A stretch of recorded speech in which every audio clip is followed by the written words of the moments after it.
Mr. Deputy Chairman, Sir, I must admit that I am not very happy regarding this particular bill. The Honorable Minister has told the House that whenever the President took the authority under Article 356 of the Constitution and whenever there was the President's proclamation,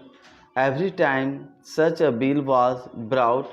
forward before Parliament and Parliament approved that bill. It is true, but at the same time, it is also true that this kind of routine, which is now being followed from time to time, is creating a situation in which Parliament, which is given a very important function under Article 356 of the Constitution, is divesting itself of that function.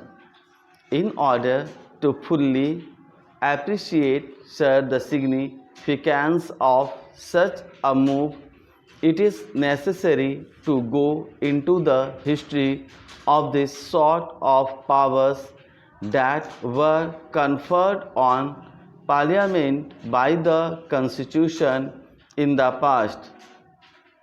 Sir, under the Government of India Act 1935, under Section 93,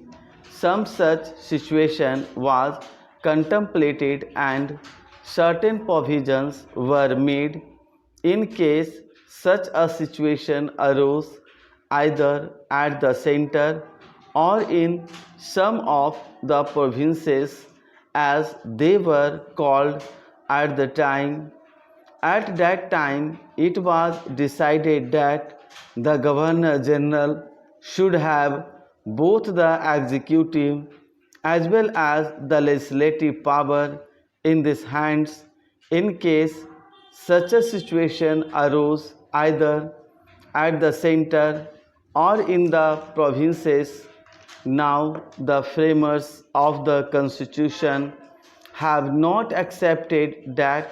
particular formula when our Constitution was framed and have definitely made a distinction between the executive power and the legislative power, and they have stated that as far as executive power is concerned, the President can straightway take these powers into his hands through a proclamation, but as far as legislative powers are concerned, these powers vest in Parliament. The Constitution provides that Parliament in its turn might delegate these powers to the President or to some authority to be named by him. But obviously, when this distinction between the executive and the legislative power was made in the Constitution,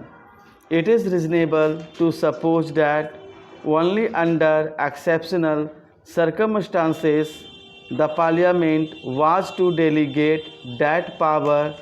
to the President again or to any authority to be named by him. If it was the intention of the framers of the Constitution that the legislative as well as the executive power should vest in the